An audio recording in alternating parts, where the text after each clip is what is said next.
Hey guys, we'll be getting started shortly. We're just going to wait for some Hub members to join us.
Hey guys, we're just waiting for Dr. Marcusani to join us. He's having some technical difficulties, but we'll keep you posted. Thank you so much for waiting.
Yeah, right?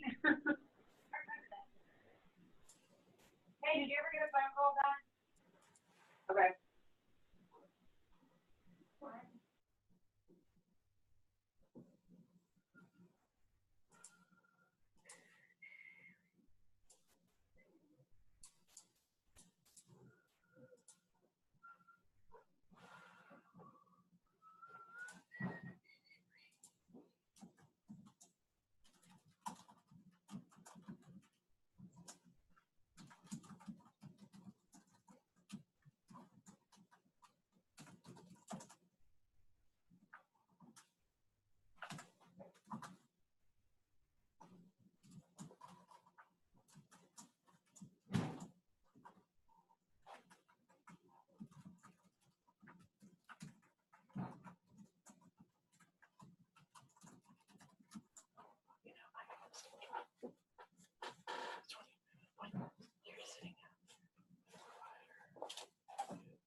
We made it. I think we did it. All right. So Yay! I'm so glad you guys are on. Thank you. And sorry about some of that technical difficulty you guys had to go through. We got it good now. Yay, thank you. So why don't we go ahead and get started with some introductions. Dr. Rexroad, would you like to start? Sure. I'm Carmen Rexroad. I'm a family physician at Pendleton Community Care in Franklin, West Virginia. Perfect, thank you so much. And Dr. Pollywall?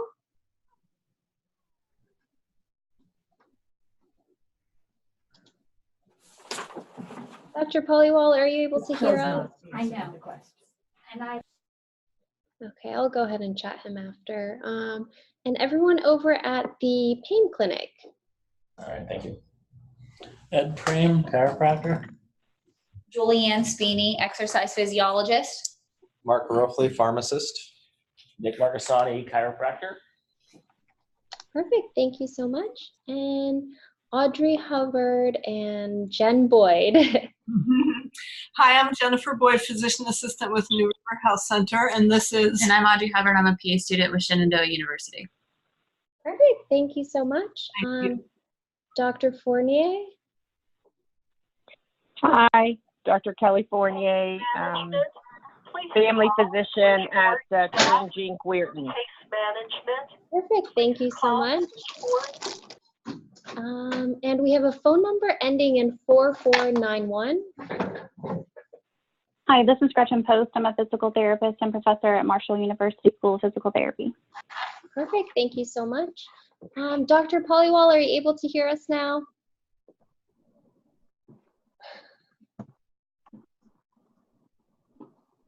All right, and why don't we introduce ourselves in here? Okay, I'm Tracy Sun. I'm the Practice-Based Research Network Coordinator here. All right, hi, I'm Mitra Motasham, Project ECHO Coordinator. Hi, this is Charlie Ponte. I'm a clinical pharmacist and professor of clinical pharmacy and family medicine here at Health Science Center. Perfect, thank you so much. And we are ready for the didactic. If you guys are, Dr. Marcassani, I can pull it up for you anytime. Let me try sharing our computer here to see if that works. Okay, perfect. That's what I did last time. That worked. You just want to click the buttons, don't you? Did that work? No, we do not go sit back on to our it. head. Go back, Nick. To that screen that had the multiple screens on it. Yeah, you gotta get. All right, hold on. I don't know which one it is. That one. Yeah, that that one? one. Now There hit you go. share Let's share here. on the corner. There you go. Okay, now go to your presentation. We good now? Yep. Yep, thank you. Yeah. That worked? Okay. We're Always hit the Go. blue. technologically advanced over here at the pain clinic. Okay. So full disclosure, this was not supposed to be my presentation. This was Dr. Vagliani's presentation, but he got called to present to the legislature today, so I'm filling in for him and do the best I can. Let me have that so I can advance things. So we're going to talk today about lumbar spinal stenosis and a couple of new procedures that we're doing around here. So a little background on spinal stenosis. It's kind of defined as any compromise of the patency of the central canal or the lateral recess. Essentially, it's when the holes in the spine get a little bit smaller. So normal diameter would be 15 to 27 millimeters in the central canal. When it gets down to below 10 to 12 millimeters, they consider it stenotic. And if it gets below 3 to 4 millimeters between the superior articular process and the posterior vertebral margin, then they will define that as lateral recess stenosis. It's most commonly seen at L3, L4, and L4, L5. And it is very, very common in the elderly. We see 1.4 million cases annually, not in this clinic, but nationwide. But that's actually a growing number with our aging population. As far as causes, there's different things that can cause it. We mostly see the degenerative changes that contribute to this. We'll see degenerative changes in the discs, the facets, the surrounding ligaments, changes to the vertebral body itself, and sometimes caused by some epidural fat. So neurogenic claudication is a common associated symptom or presentation with spinal stenosis. Essentially, that is some symptoms of pain and numbness in the buttocks or legs when the patient is standing or walking. It is relieved by either sitting or bending forward. A hallmark sign of this is the shopping cart sign. You'll have a patient that'll explain, yeah, I have all this pain when I stand or when I walk and when I'm going shopping, but if I have a shopping cart to lean on, it seems to alleviate my symptoms. That's a common presentation. When we look at the pictures to the left, illustrations of the motion segments, when we have an extension moment, we'll see the canal space decrease. When the patient goes into flexion, the canal space opens up, and that's why we see those changes in symptoms. When we get into flexion and open up the holes, there's some improvement in the circulation as well as some alleviation of any kind of nerve compression. Treatment options tend to follow a stepped care approach like most of our spine interventions, where we always want to start with conservative approaches of chiropractic and physical therapy, home exercise, oral medications. That's where we start with a lot of these problems. And then if those are not effective, the next step would be common interventional procedures such as epidural steroid injections or selective nerve root blocks. And what we're going to expand on today are more advanced interventional or sometimes considered minimally invasive procedures. And the two we're going to talk about today is called mild or interspinous spacing decompression. If that doesn't work, then unfortunately we have to go the surgical route where it's a little bit more or a lot more invasive with lumbar laminectomies, laminotomies, sometimes resulting in fusion. So the mild procedure is something fairly new. I'm not sure how long they've been doing it around here, but I don't think it's been around for very long. Mild stands for minimally invasive lumbar decompression. And it's like I said, a relatively new option to treat stenosis with neurogenic claudication symptoms. And the procedure does this by debulking a hypertrophic ligamentum flavum. So if on imaging we see greater than 2.5 millimeters of the ligamentum flavum kind of getting a little bit larger, then this procedure will attack that and try to open up, remove some of that and open up the space. So here's better pictures of that.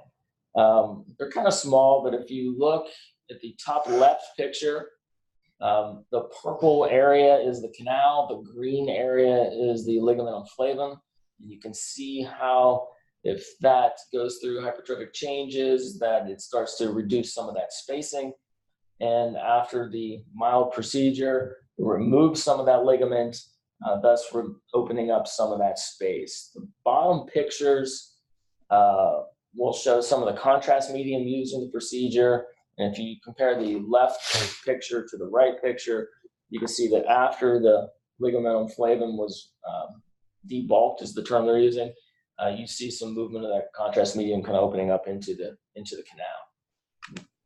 Dr. Vagliani has described this to us as almost kind of like it's an ice cream scooper that goes in and takes away some of the material. There's some clinical studies that have been performed. to kind of review the efficacy and safety of the procedure.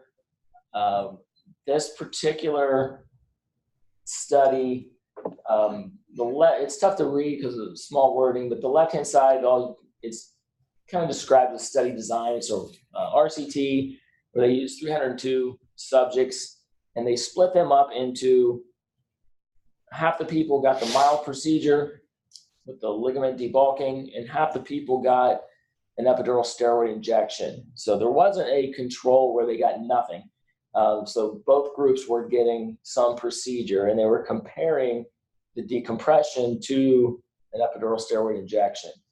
And as you look on the right, you can see the line graph show that both procedures resulted in a reduction of symptoms, but the darker line represents the mild procedure. The mild procedure showed a significant difference between that of the epidural steroid injection.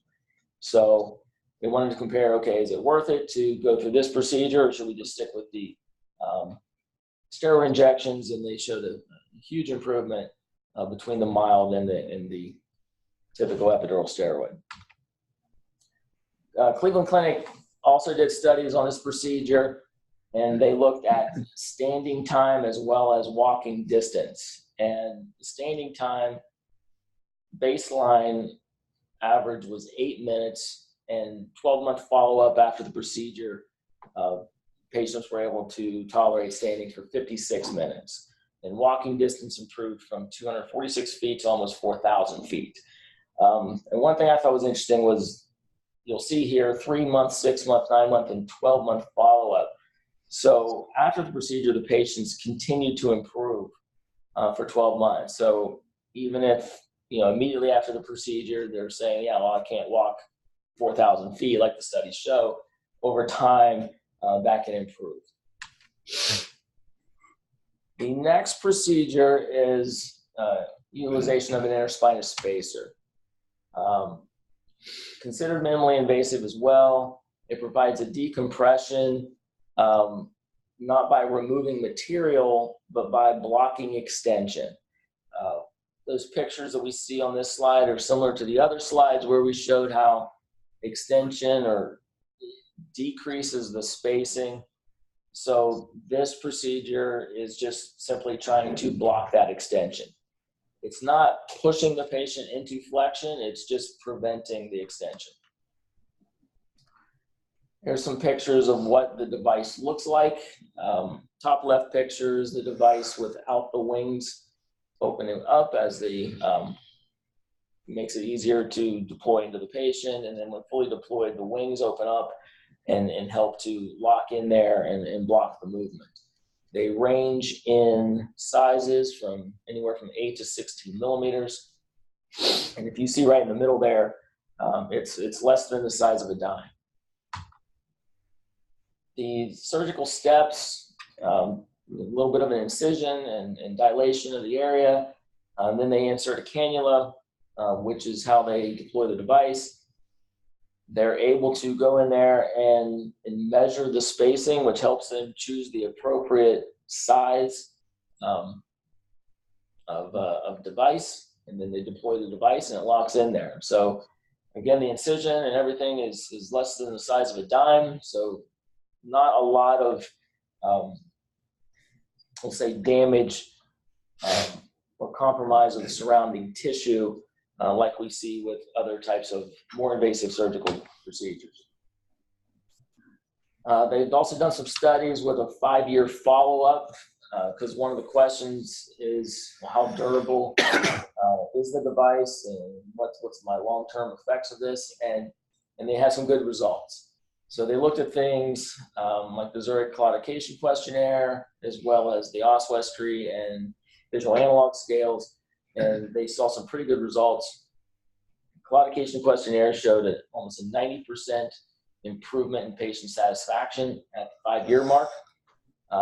And with the oswestry, which is more of a functional back questionnaire, 65% improvement. Leg pain was affected more and helped more than the back pain itself. It had an 80% improvement with the visual analog scale, but the back pain, people did see some improvement in their back pain on the level of about 65%. So it has good results, and it's a good option for when conservative measures have failed, and it is minimally invasive, so we don't see a lot of the long-term effects that we might see with full laminectomies, infusions, and things of that nature. So those are basically a couple of the new procedures that we're offering around here, and we'll open that up for any kind of questions.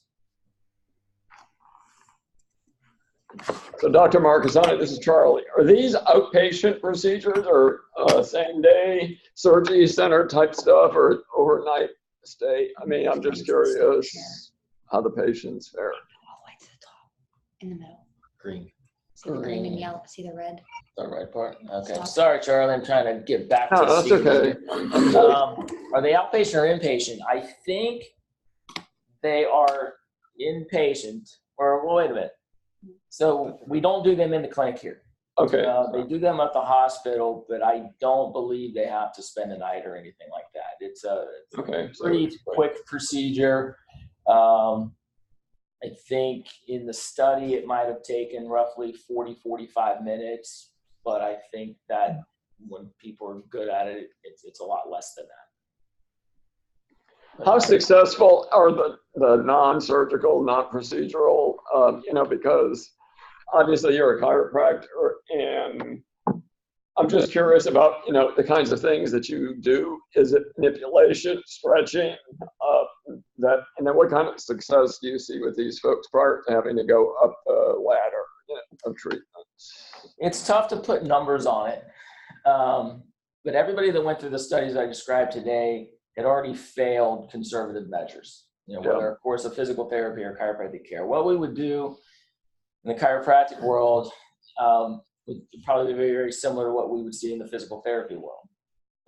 There was a couple of studies that came out within the last couple of years of certain protocols for the patient with spinal stenosis. And it's a lot of flexion-based exercises, because as we see that extension, closes down the canal, yields some decreased circulation and maybe some nerve compression. So a lot of the exercises that we would do would be more flexion-based, whereas a lot of our disc patients, flexion-based exercise can make them worse. And so some of those, it's not for everybody, but sometimes we use more extension-based protocols. So as far as results, it's different for everybody. And we see a lot of comorbidities with these patients as well, because it's typically a patient that's over 65 years old. A lot of them might also have some degenerative joint disease of the hip. Sometimes they have other health issues like diabetes and heart disease and those types of things. So I don't know of any studies that show, chiropractic care yields this and physical therapy yields this, but the studies within the last couple of years that were promising showed some pretty good results. But some difficulties we have is compliance, because these are long-term strategies. Both studies used things like stationary bikes, and they would build the patient up from 5 minutes a day on a stationary bike to 30 minutes a day after a month. And a lot of our patients don't have access to a stationary bike, won't buy a stationary bike. And that, I think, was a huge component of these studies. A stationary bike has the patient in the sitting position, which we saw from the slides provides relief for the patient. They can get some aerobic activity, which improves the circulation, which we see a lack of circulation is a component of yielding some of these neurological symptoms. So we get the patients to do certain things, but we have limitations of not being able to reproduce things that were controlled in the studies. Compliance is an issue, distance is an issue, cost is an issue. We have limitations with insurance companies that say, you have 8 visits to treat this patient, yet the studies show kind of a 6-week protocol.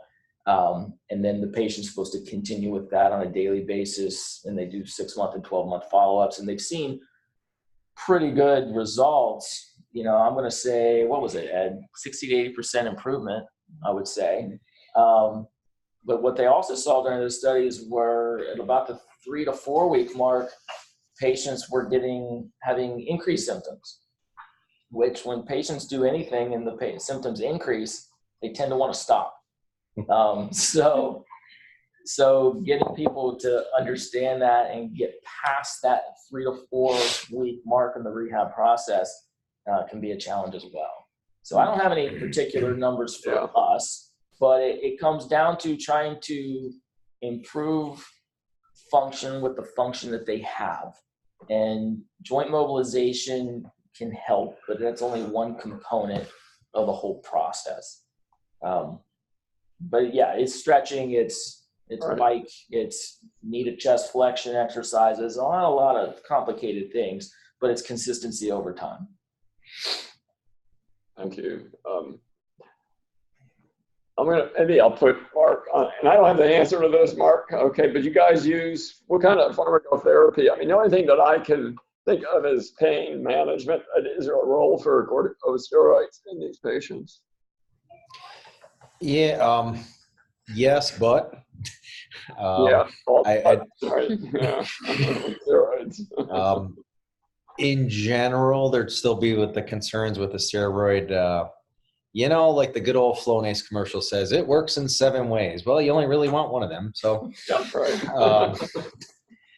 and then on top of that, as Nick said, now people, you're coming in with a bunch of comorbidities, a bunch of other conditions and whatnot already, and that confounds it even more.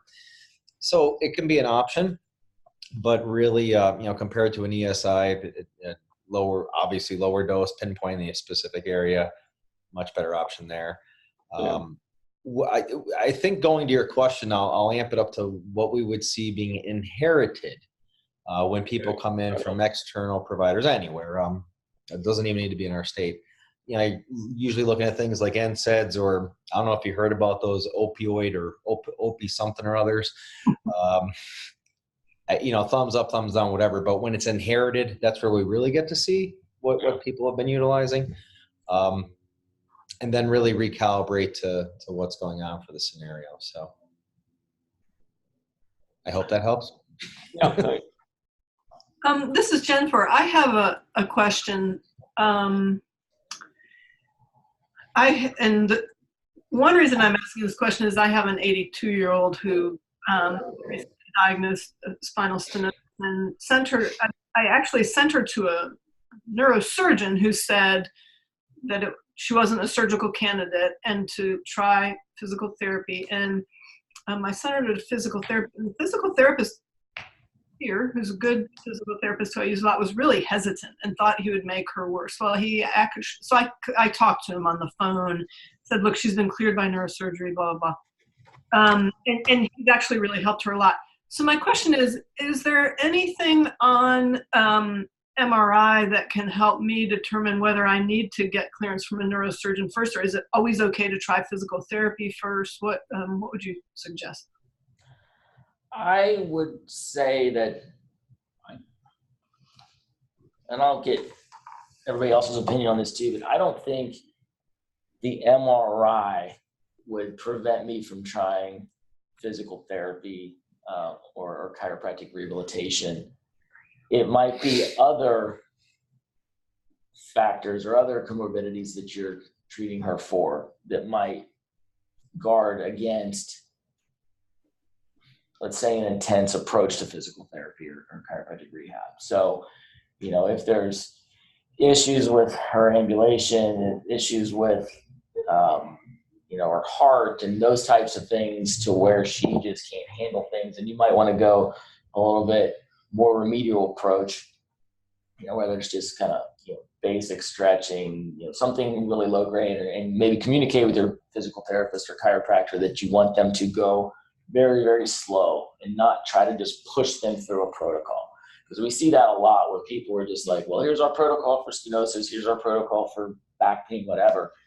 And everybody's kind of taken through the same thing. And some patients are like, oh, the PT made me worse, or chiropractic made me worse. And it might not be the procedures, it might just be the rate at which we took them through the protocol. Maybe we just need to kind of peel it back. Maybe they can't handle an hour of exercise therapy. Maybe it's 20 minutes of exercise therapy, and we're building to the hour. So, but back to your question is, will the MRI tell me anything on what to do or what not to do? I would say no, unless it kind of correlates with your clinical findings. If you see, neurological findings, loss of reflexes, loss of muscle strength, weakness, they fall a lot. Those types of things would say, okay, we need more investigation diagnostically. But if neurologically everything seems to be intact, I've seen a lot of ugly MRIs where people can handle a lot of things as long as they're not neurologically intact. Now, if I'm seeing a bad MRI plus loss of reflex, muscle wasting, muscle strength loss, foot drop, those types of things, then it's like, okay, let's get clearance from this neurosurgeon before we start doing anything. That's very helpful. It's interesting because we just saw this lady today, and she actually improved with physical therapy. But today she came in and just said, oh, they are trying to adjust me because I'm out of alignment again, and she actually had some sciatica that was worsening from a disc herniation. And she said I'm better than I was. So it was interesting because I thought that at this point they were kind of trying to be too aggressive with her. Like she's 82 and she's in reasonably good shape, but she's not going to be 22. And so I thought, why don't we just take a break for now from the PT, because she had improved a bit. And so that's interesting what you said about just monitoring or modulating how aggressive the treatment. And I would say give that PT another shot, because sometimes, and it happens to all of us, we try something new because we're always trying to progress somebody, right? And you don't know how they're going to react until you do it. And if they say, oh, I was flared up, well, then every patient has a different definition of flared up. Were you flared up for 2 hours, or were you flared up for a week? Right. In 2 hours and it calmed down, all right, that might not be that big of a deal. But you were miserable for 2 days and you regressed in function, then okay, then that might not be an appropriate procedure. So let's check that one off the list, but let's work on the things that were working for you, and we'll try something else that's an approach. But I get a little nervous when we say, let's hold off on the PT for now, because then what's she going to do? She's going to go home and sit on her couch and watch runs of All in the Family all day long and get worse a little bit. So it's like we want to kind of maintain that function that we've gained. So maybe it's stick to the same exercises that we're working, and then let's revisit this in a couple months or whatever. One of her things today was she showed me her schedule, and they had her coming like every 2 or 3 days. And one of her things was like, I'm tired. I need, you know what she said? She said, I need some me time. I'm thinking, wow. But anyway, as I'm going through the day here, but anyway, so maybe just less frequent, maybe not pull her out of PT, but let her go once a week. Do you think that would be advisable? And then she can have some me time. She can maintain her PT and not regret. Yeah, depending on how long she's been going and what stage of care the physical therapist has her in. Again, communication is key. And she can have the same conversation with the physical therapist and say, hey, I want to keep progressing. I want to keep doing my exercises at home. But I'm sick of coming here all the time. So how can we modify my treatment plan here so that I can continue to progress and kind of go from there? And that's why I'm a big fan of basic low-tech exercises as opposed to fancy equipment in the office. And the studies don't show that the fancy equipment helps us any more than the low-tech stuff. And the low-tech stuff we can actually do at home. The question is, are we going to do it at home? Right. And so maybe if you don't do PT, but you have that follow-up visit in 2 or 3 weeks, well, now in the back of her head, I need to do my exercises because that PT is going to yell at me. So you have a little bit of an accountability there, as opposed to, I'm not going back. I'm going to take a break for a while. And then you don't do any of your exercises. And then a month later, you're like, I probably should, but maybe next week. Yeah, that's very helpful. Thank you. I know I didn't prepare a case for today, but really we just saw it about an hour ago. So that's super helpful. Thank you. Cool. Thank you so much for the didactic. So I was just going to ask you, does anyone else have any other questions or comments? I have a question for the physical therapists, if I may. I feel like constantly I have patients coming back to me and saying, my therapist says I need an MRI. When they don't have any of those warning stages, are there therapists out there who just sort of believe that everybody ought to have an MRI, or how do we sort of kind of keep a lid on the tests that we're ordering that cost a lot of money, and for us the nearest MRI is an hour away, and they're not very pleasant if you've ever had one. So I was just curious about that. What do we need to communicate with the therapist in order to say, hey, please do what you can do. We're probably, we want to keep a lid on the cost and the transportation for the patient, because we can get therapy closer than we can get MRI. So we have a physical therapist from Marshall on the call here. Sorry, I forgot your name. She's still on? If not, we can address it. As far as why would they want the MRI, I don't know. Everybody's got, there's standards of care and guidelines and whatnot. And typical guidelines, I understand, are you try conservative care for a few weeks. If things aren't working, you change up what you're doing, but still in the conservative care world. If we're not getting anywhere in 4 to 6 weeks, then we start considering special imaging. There are certain red flags that would cause us to use special imaging earlier. If we start seeing progressive neurological symptoms during care, so let's say we're not at the 4 to 6 week mark, I'm at 2 weeks, but the clear neuro exam I had 2 weeks ago, now I'm seeing some weakness of the great toe. Then it's like, okay, well, this is going in the wrong direction. Now I've got a hard neuro sign of weakness of L5 or whatever. I want the MRI. If I'm not seeing any progression of neurological symptoms, they're just not getting any better, then I'm not really jumping to an MRI at that point. I'm still kind of going through and might try some different techniques or different strategies. But then after 6 weeks, it's like, all right, I'm not getting anywhere.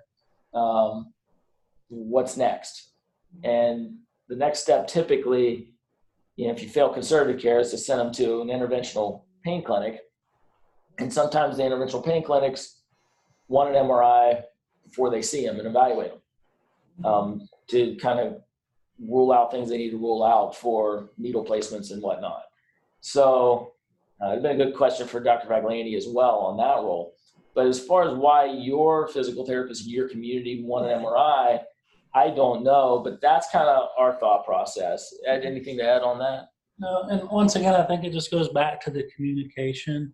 Pick up the phone and maybe call the physical therapist and kind of see why he's throwing that recommendation out there, and just reassure him that you're following the case, and that's something that you are considering if necessary, but if you don't feel it's necessary at this time, just like I said, just kind of that communication.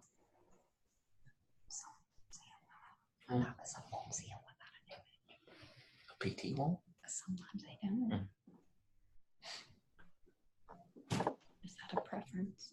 Did that answer your question? I think Sorta? so. I mean, I just, it's just, I think sometimes it's based on the, dare I say, the experience level of the physical therapist, and what they're used to doing, and what they sometimes where they've come from. If they come from a place where everybody's had imaging before they get them, then I think that makes a difference too.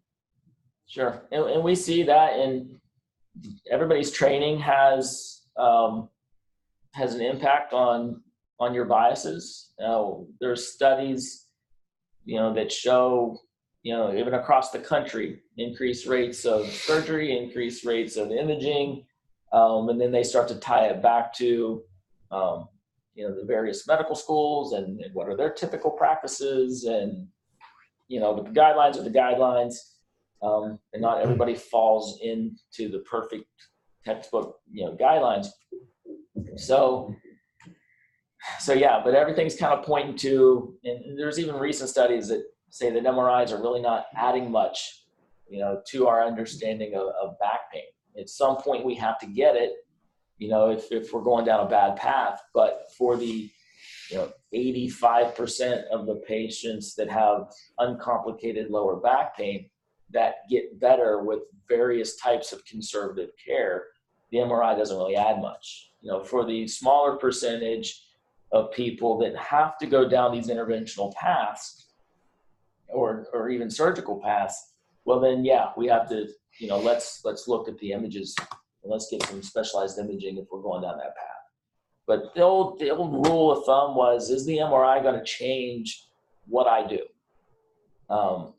And when you're doing, manual therapy and exercise therapy, a lot of times it's not going to change, what I do as a therapist. If there are red flags to where there's neurological compromise to where now I'm afraid to move something that shouldn't be moved because there's a potential instability somewhere, then yeah, that could be helpful. But that's going to be seen on a clinical exam, prior to imaging. Thank you.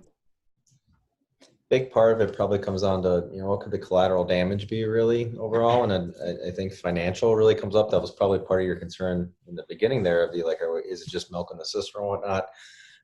Building even on the age-old pill mills, they always required an x-ray, but we see where that went. So is it needed in the end?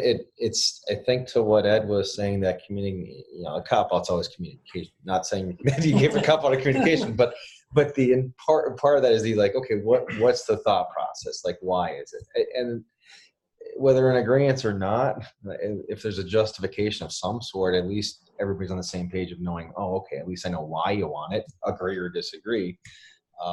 Because making sure it's not bad intent, of course. Right. I think it wouldn't be, but or at least justified intent. There's no financial benefit to the physical therapist or chiropractor for getting an or MRI. The family guy. Or the family guy. So unless everybody wants to kind of pull together and buy an MRI center. But anyway, yeah. So there's no ill intent, but understanding, why. What did they maybe pick up on during their evaluation that you didn't see that made them afraid?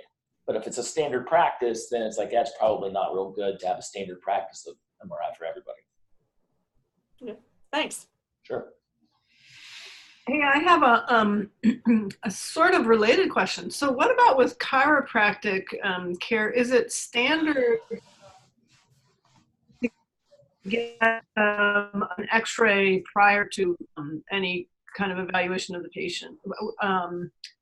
We're working with a chiropractor in our community who has requested that. And I mean, I'm ordering x-rays on people for years I never would have ordered on.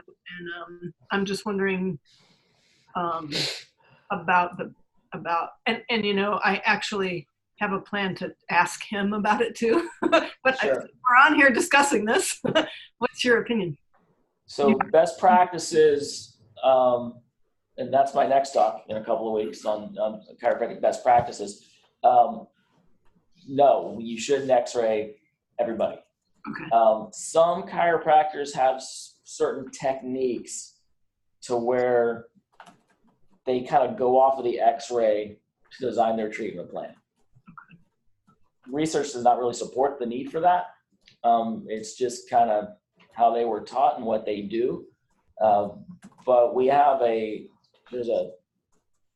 American Chiropractic Association is part of this Choosing Wisely campaign, along with other groups. You've probably heard of it. Yep.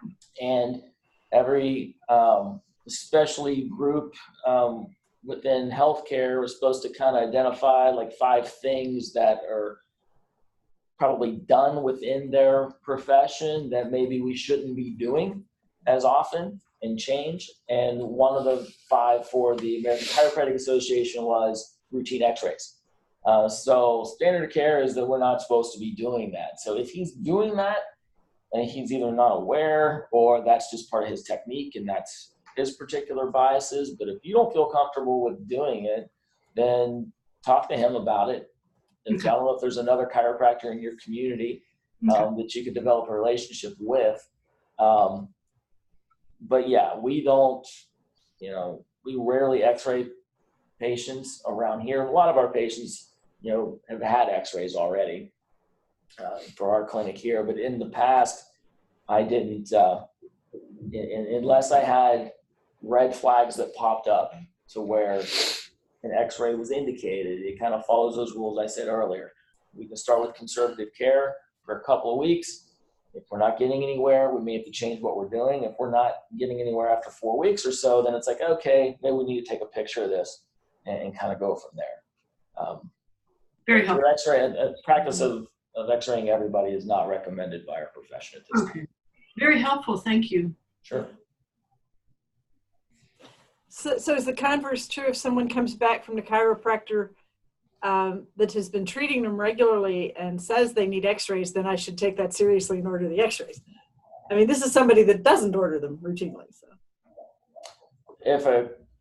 are you saying a chiropractor that doesn't order x-rays routinely that now wants x-rays? Yeah, I've had that in the last couple of weeks. Because now they came up, like Mark said, they might have a good reason now. They saw something and kind of go from there. Now, if it's the same guy asking you for every patient that comes through the door, then that's kind of probably not a good thing.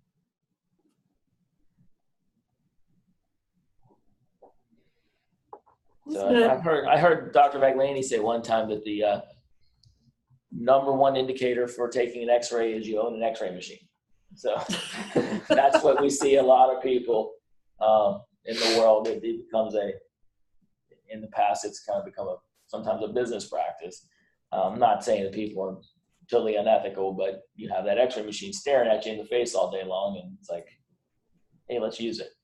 But it's also, I get a lot of patients from, all over the place where I don't think the x-ray was indicated, and they've had 5 different ones prior to even seeing me.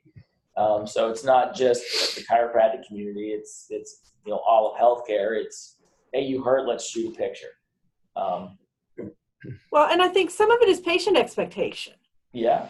I mean, you're sitting at your kid's ball game and you hear the person in front of you just going on and on and on about this so-and-so doctor that wouldn't order the MRI of his ankle because the kid hurt his ankle. Right. And you have to sit on your hands and bite your tongue, but. Yeah. No, that's definitely common. I've had patients ask me, how do you know what's wrong with me without an x-ray? And that's kind of the mindset of thinking that everything is a structural diagnosis and not necessarily a functional diagnosis. And we know that a lot of people are going to have degenerative changes in their spine with no symptoms at all. So the degenerative changes don't really tell us exactly what's going on with you. It just could be a normal part of aging. And again, it comes down to, is the x-ray going to change how I manage the case? And initially, with no red flags, it's probably not. If there are red flags, then yes. Or if we're not getting anywhere with our treatment, then we need to start diving in somewhere. Okay, perfect. We have about 5 more minutes left. Were there any other comments or questions? One in here. No.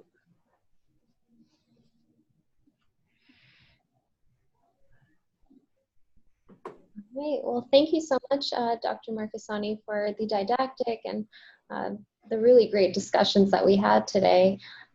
Just one announcement. Our next session will be on February 6th, and Dr. Marcassani will be providing the didactic on chiropractic best practices. So I'm actually done. I already did it today. Yeah, that's true. Well, we can come armed with new questions next time. Yeah, sounds good. Absolutely, that's true. But just keep an eye out for the recap email that I will be sending out later today. And thank you all so much for joining us. We'll see you next time. Thank you. I'm gonna go get